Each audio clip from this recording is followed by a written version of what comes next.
एक अवार्ड समारोह में actress Neena Gupta award receive कर रही थी। पुरस्कार प्राप्त करने के बाद उन्होंने धन्यवाद भाषण देना शुरू किया। उन्होंने कहा कि मेरी बेटी भी मसाबा मसाबा के लिए नॉमिनेट हुई थी। मैं चाहती थी कि उन्हें यह अवार्ड मिले। इतना कहने के बाद वह मसाबा मसाबा के बारे में बात करने लगी। तभी उनके भाषण को बीच में रोकते हुए शो के एंकर ने कहा, क्षमा करें, आपको यह अवार्ड मसाबा मसाबा के लिए नहीं बल्कि पंचायत 2 के लिए दिया गया है। ये सुनकर नीना गुप्ता असमंजस में पड़ गई। वे बोली, ओह, तो मैंने लोचा मार दिया, कहकर हंसने लगी। उन्होंने कहा, क्षमा करें, दरअसल ये कंफ्यूजन एक से ज्यादा नॉमिनेशन की वजह से हुआ है। इसके जवाब में एंकर मनीष पॉल ने कहा, ईश्वर करे ऐसा कंफ्यूजन हर कलाकार के साथ हो। एक अभिनेता के लिए इससे ज्यादा खुशी की और सफलता की बात क्या हो सकती है कि उसे पता ही नहीं कि उसे किस किरदार के लिए पुरस्कार मिल रहा है। जुलाई 2017 में एक ऐसी घटना घटी जिसने फिल्म इंडस्ट्री को झकझोर कर रख दिया था। एक्टिंग का कोई काम नहीं मिलने पर 62 वर्षीय अवार्ड विनिंग विजेता यानी कि नेशनल अवार्ड विनिंग विजेता एक्ट्रेस नीना गुप्ता ने इंस्टाग्राम पर अपनी एक फोटो शेयर करते हुए लिखा, मैं मुंबई में रहती हूँ। मुझे पता है कि मैं अभिनय अच्छा कर लेती हूँ। मुझे चुनौतीपूर्ण भूमिकाएं और काम की तलाश है।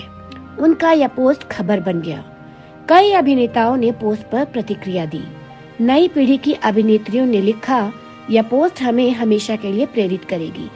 एक अनुभवी, दिग्गज और पुरस्कार विजेता कलाकार के फिल्म उद्योग में काम की तलाश के ईमानदार अनुरोध से लोग प्रभावित हुए। क्या आप जानते हैं कि फिर क्या हुआ? उन्हें फिल्म बधाई हो मिली। लंबे सूखे के बाद आखिरकार उन्हें अच्छा रोल मिल ही गया और 2018 में रिलीज हुई बधाई हो लोगों के दिलों पर छा गई।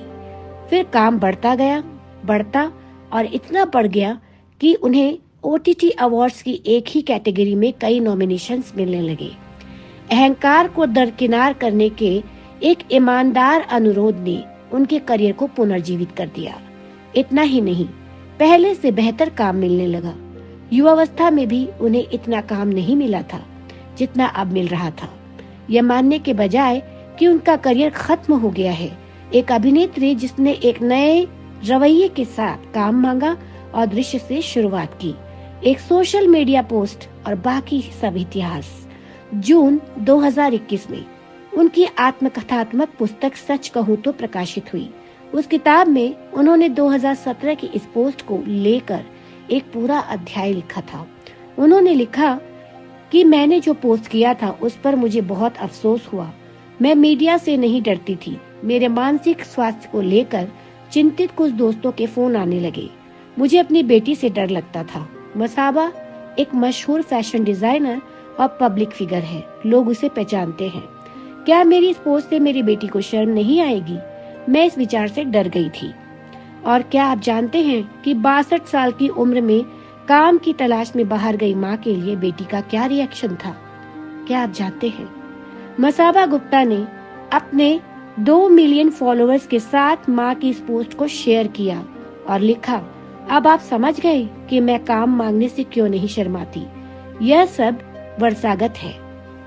नेशनल अवार्ड विनर काम मांग सकता है तो हम क्यों नहीं? आदमी को काम करते रहना चाहिए। काम उसे बूढ़ा होने से रोकता है तो क्या? बेटी का साथ पाकर माँ की गाड़ी चल पड़ी और ऐसी चली कि अब रुकती ही नहीं।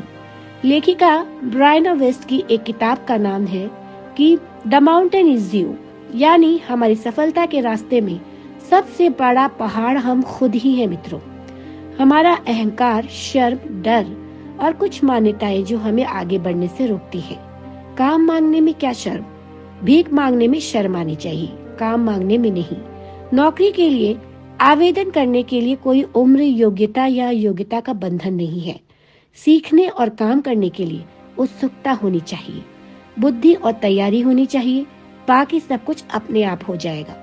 हमारी सफलता का सबसे बड़ा दुश्मन हमारा अहंकार है। इसे एक तरफ रख दे तो इस दुनिया में काम की कोई कमी नहीं। यह घटना उन लोगों के लिए यादगार है जो अपने पसंदीदा क्षेत्र में ब्रेक नहीं मिलने से निराश हो जाते हैं। तो बॉलीवुड में आज इतना ही। हमारे साथ बने रहिए बॉलीवुड की अन्य दिलचस्प खबरें जानने के लिए। तब तक के लिए नमस्कार।